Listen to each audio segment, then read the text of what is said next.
நேற்றும் இன்றும் என்றும் மாறாத இயேசு கிறிஸ்துவின் அன்பான நாமத்தினாலே உங்கள் ஒவ்வொருவரையும் வாழ்த்தி, இந்த புதிய நாளிலும் தேவனுடைய ஜீவனுள்ள வார்த்தையின் மூலமாய் உங்களை சந்திப்பதிலே நான் கர்த்தருக்குள் மகிழ்ச்சி அடைகின்றேன்.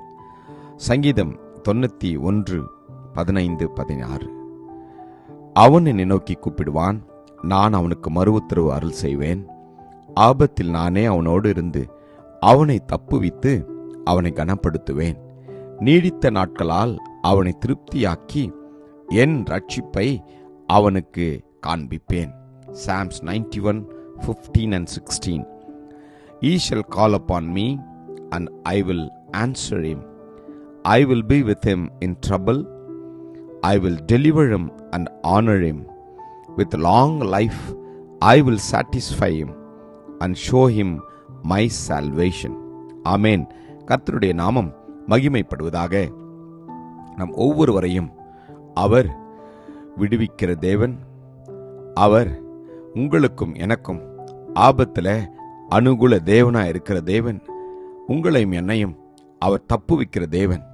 காரணம், நீங்களும் நானும் அவருடைய இரத்தத்தால் கழுவப்பட்டு அவருடைய பிள்ளைகளாக இருக்கிறபடியினாலே, அவர் மேல் நாம் நம்பிக்கையும் விசுவாசமும் வைத்திருக்கிறபடியினாலே, அவருடைய வார்த்தையையும் இயேசுவின் மேல் நாம் வைத்திருக்கிற அன்பின் நிமித்தமாய் நீங்களும் நானும் தேவனை நோக்கி கூப்பிடுகின்ற போது, நம்முடைய வேதனையில, நம்முடைய கஷ்டத்துல, நம்முடைய வியாதியில கர்த்தரை நோக்கி நாம் கூப்பிடுகின்ற போது, அவர் பர்த்திமேயுக்கு என்ன செய்தாரோ அவர் நின்று அவனை அழைத்து, நான் உனக்கு என்ன செய்ய வேண்டும் என்று கேட்டார்.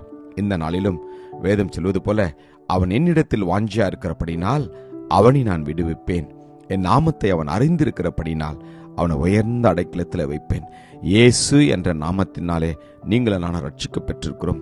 இயேசு என்ற நாமத்தின் நிமித்தமாய் நீங்களும் நானும் இந்த உலகத்தில் இன்னும் ஜீவித்துக் கொண்டிருக்கிறோம். அவரை நம்பி இருக்கிறோம். அவர் மேல் விசுவாசம் வைத்திருக்கிறோம்.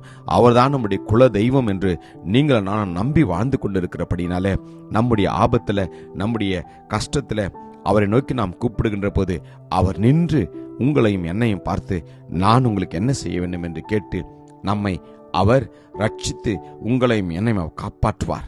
ஆம், அன்று பேதுரு தண்ணீரில் முழுகின்ற போது, ஆண்டவரே என்னை ரட்சியும் என்று சொன்ன போது, இயேசு கிறிஸ்து தன்னுடைய கரத்தை நீட்டி அவனை ரட்சித்தார்.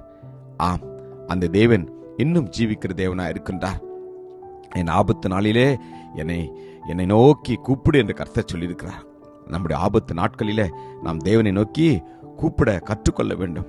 ஆம், ஆபத்து காலத்தில் என்னை நோக்கி கூப்பிடு, நான் உன்னை விடுவிப்பேன் என்று கர்த்தர் சொல்கிறார். விடுவிப்பேன் என்றால் என்ன? உன்னை மீட்பேன், உன்னை காப்பேன் என்று. இந்த நாளிலே வார்த்தையை நீங்களும் நானும் விசுவாசித்து இருதயத்தை ஒப்புக் கொடுப்போமா? கிருபையும் இரக்கமும் நிறைந்த நல்ல தகப்பனே, இந்த நல்ல நாளுக்காக உமக்கு நன்றி ராஜாவே. அப்பா, நாங்கள் கூப்பிடுகின்ற போதெல்லாம் நீர் எங்களுக்கு செவி கொடுக்கிற தேவனாய் இருப்பதற்காக உமக்கு நன்றி ராஜாவே. நன்றி அப்பா. எங்களுடைய விண்ணப்பங்களுக்கு நீர் பதில் கொடுப்பதற்காக உமக்கு நன்றி. எங்களுடைய ஆபத்தில் நீர் எங்களோடு கூட இருப்பதற்காக உமக்கு நன்றி. தானியேலோடு இருந்த தேவன், சாத்ராக் மேஷாக் ஆபத்தினோடு இருந்த தேவன், நீர் எங்களுடைய வாழ்க்கையிலும் எங்களோடு கூட இருப்பதற்காக உமக்கு நன்றி. ஒவ்வொருவரையும் ஆசீர்வதியும். இயேசு கிறிஸ்துவின் வல்லமையுள்ள நாமத்திலே ஜெபிக்கிறோம் ஜீவனுள்ள நல்ல தகப்பனே. ஆமேன். God bless you. Jesus loves you. Amen.